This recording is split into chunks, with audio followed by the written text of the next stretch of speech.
Halo semuanya, kami dari kelompok 8 akan menjelaskan mengenai perkembangan konsep diri individu.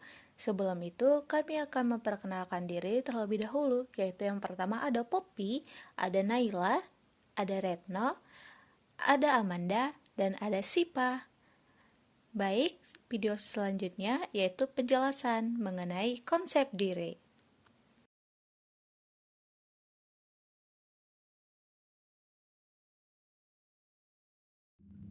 Konsep diri adalah pandangan, penilaian, atau pemahaman seseorang tentang dirinya sendiri yang mencakup persepsi, keyakinan, sikap, serta penilaian diri mengenai karakteristik pribadi, potensi, dan kelemahan. Konsep diri meliputi bagaimana individu melihat dirinya dari aspek fisik, sosial, serta psikologis. Berikutnya ada teori-teori perkembangan konsep diri. Yang pertama ada teori disonansi kognitif. Teori disonansi kognitif merupakan sebuah teori komunikasi yang membahas mengenai perasaan ketidaknyamanan seseorang yang diakibatkan oleh sikap, pemikiran, dan perilaku yang tidak konsisten dan memotivasi seseorang untuk mengambil langkah demi mengurangi ketidaknyamanan tersebut. Yang kedua adalah teori konsep diri Carl Rogers, yaitu psikolog aliran humanisme. Individu memiliki kemampuan dalam diri sendiri untuk mengerti diri, menentukan hidup, dan menangani masalah-masalah psikisnya asalkan konselor menciptakan kondisi yang dapat mempermudah perkembangan individu untuk aktualisasi diri. Dan yang ketiga adalah teori Johari Windows. Menurut teori ini, konsep diri dibagi menjadi 4, yaitu diri terbuka, diri rahasia, diri buta, dan diri gelap. Diri terbuka adalah konsep diri yang diketahui diri sendiri dan orang lain. Berikutnya ada faktor-faktor yang mempengaruhi perkembangan konsep diri. Yang pertama ada self-appraisal, viewing self as an object. Pada faktor pertama ini menunjukkan istilah untuk suatu pandangan individu yang menjadikan dirinya sebagai objek dalam komunikasi. Yang kedua, reaction and responses of others. Konsep diri pada dasarnya tidak dapat berkembang jika kita hanya mampu menilai diri kita sendiri. Namun, konsep diri dapat berkembang melalui interaksi sosial dengan lingkungan sekitar. Yang ketiga, roles you play, roles you taking. Dalam poin ketiga ini terkait peran yang kita ambil saat berperilaku. Peran di sini maksudnya adalah konsep dalam pemilihan perilaku apa yang akan kita tunjukkan di masyarakat sehingga apa yang kita tiru dan kita ucap sudah tepat di mata orang lain dan mendapatkan penilaian tepat dari orang. Dan yang keempat ada reference group. Pada poin keempat terkait kelompok rujukan yang dimaksud di sini adalah kelompok di mana kita dapat menjadi anggota di dalam. Baik, selanjutnya ada perkembangan konsep diri berdasarkan tahap usia. Yang pertama, masa bayi dan balita dari umur 0 sampai 2 tahun, di mana pada tahap ini bayi mulai mengenali diri mereka secara fisik melalui panca indera. Mereka mulai menyadari perbedaan antara dirinya dengan orang lain. Misalnya, bayi bisa mengenali dirinya di cermin. Yang kedua, usia prasekolah dari umur 3 sampai 6 tahun, di mana anak mulai memiliki pemahaman sederhana tentang diri mereka, seperti mengidentifikasi jenis kelamin, usia, dan karakteristik fisik. Pada usia ini, mereka sering kali mendeskripsikan diri berdasarkan hal-hal fisik atau kemampuan yang mereka miliki. Contohnya, aku kuat atau aku bisa berlari cepat.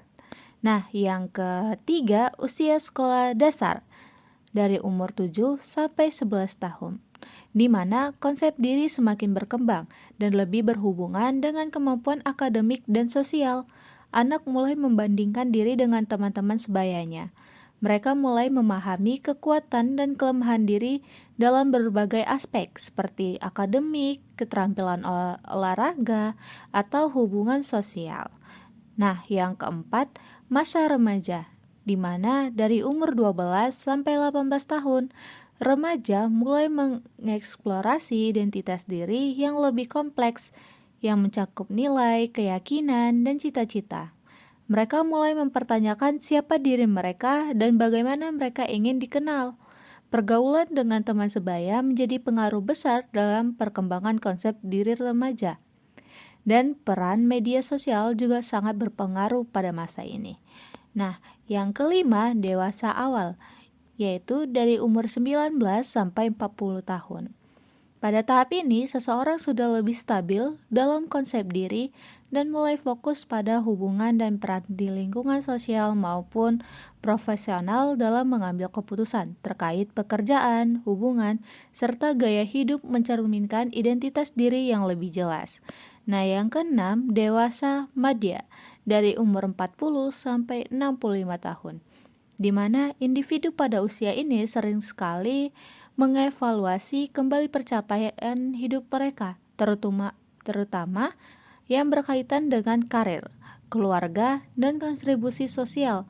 Nah, pada tahap ini, individu mencari makna hidup lebih dalam seperti dengan berbagai pengalaman atau mengembangkan hubungan yang bermakna. Proses introspeksi ini sering sekali disebut dengan krisis parubaya, di mana orang dewasa mungkin mengalami kebingungan kembali tentang tujuan hidup mereka. Nah, yang terakhir itu adalah lansia, dari umur 65 tahun sampai ke atas. Nah, pada usia ini, orang cenderung memiliki refleksi diri terhadap kehidupan yang telah dijalani. Ada dorongan untuk mencapai kepuasan batin dan menerima diri sepenuhnya. Kesejahteraan emosional dan relasi sosial menjadi lebih penting daripada kesuksesan materi.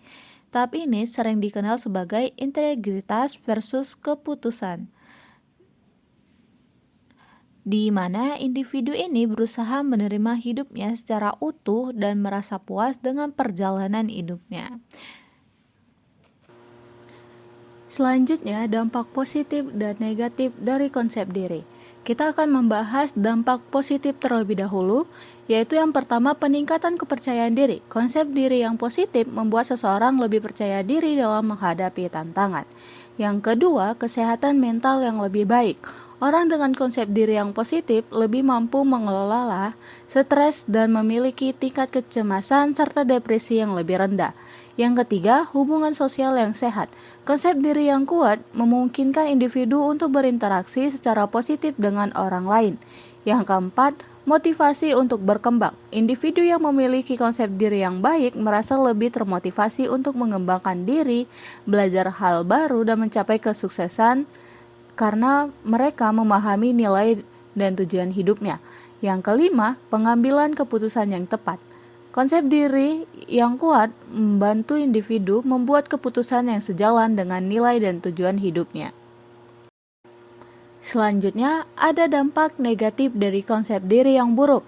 Yang pertama, rendahnya kepercayaan diri, di mana konsep diri yang negatif dapat membuat individu merasa tidak berharga dan tidak mampu, sehingga mereka cenderung meragukan kemampuan sendiri dan menghindari tantangan. Yang kedua, masalah kesehatan mental. Individu dengan konsep diri yang buruk lebih rentan terhadap gangguan mental, seperti kecemasan, depresi, dan stres berkepanjangan.